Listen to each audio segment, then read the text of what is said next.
ما تيجي معايا واحنا بنعمل تجربة من تجارب كلية العلوم.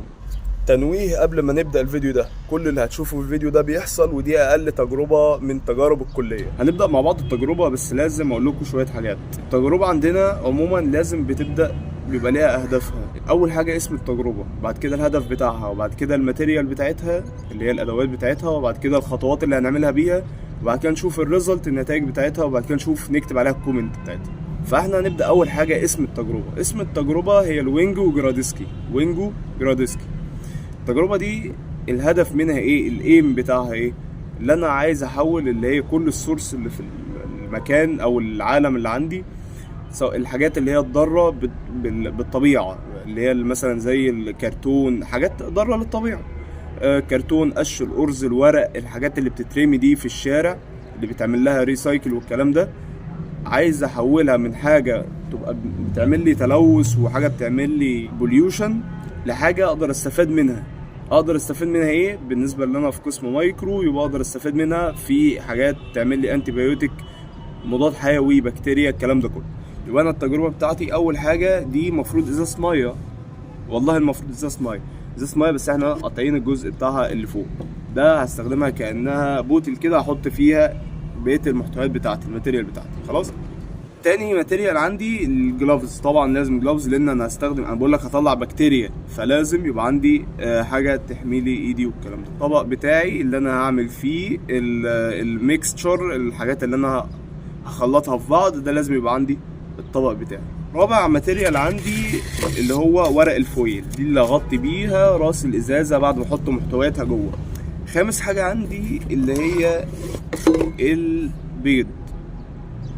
انا مش هستخدم البيض كله، شوفوا يعني احنا عندنا كمان مش هستخدم البيض كله، لا، البيض ده انا هاخد منه القشر بتاعه، وهاخد منه صفار البيض اللي جوه. صفار البيض ليه؟ عشان ده بيبقى حاجه للكربون سورس.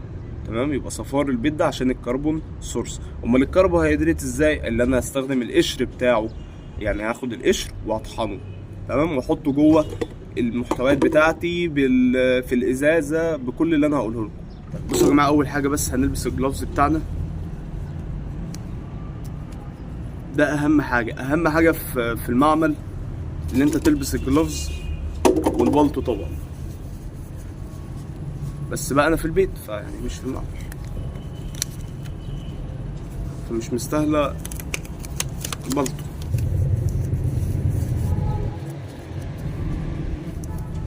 خلاص، لبسنا الجلافز. التونه دي جواها الرمله، اللي هو المض اللي احنا جايبينه. انا جايب رمله كده مخلطه بطينه، يعني مش طينه بالظبط، يعني مش لازم يعني. اهم حاجه تكون بس طينه يعني، او رمله موجوده في جنينه، بحيث يبقى المحتويات بتاعتها كتير يعني. طبعا لو في بقى زلط ولا في الحصى الصغير ده، نحاول على قد ما نقدر، على قد ما نقدر نشيل الحاجات اللي هي الصغيره. عارف اكنك بتنقي الرز كده لحاجه والدتك يعني. نحاسب وشنا بقى، ارجع ورا شويه كده، عشان كده بتقول نلبس البلطو، بس يلا مش مشكله بقى. خلاص،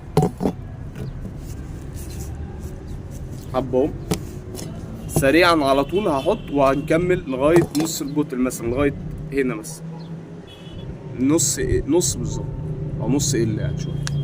خلاص، ده كده المض بتاعي. فانا هروح هنا اعمل ايه؟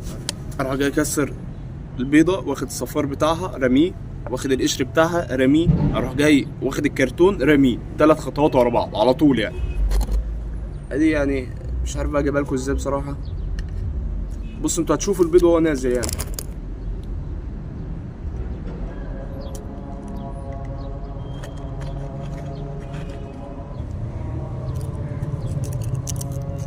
القشر بتاع شايفين القشر بتاع البيض اهو.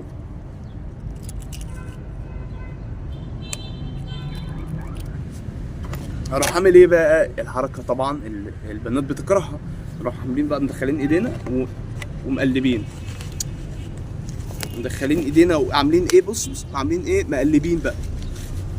قلب بقى، قلب. خلاص،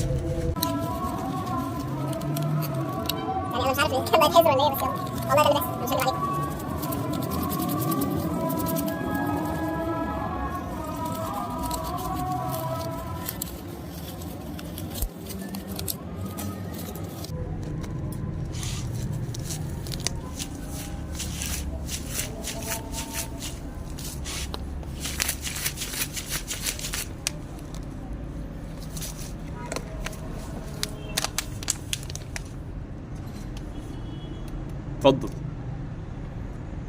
اتفضل خش الكليه.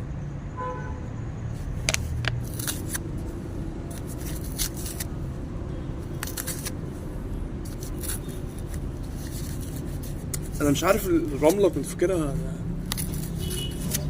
كنت فاكر رمله كتير.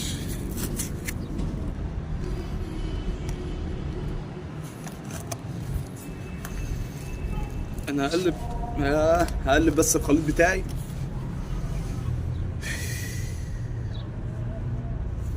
طلع عندي الكائن ده.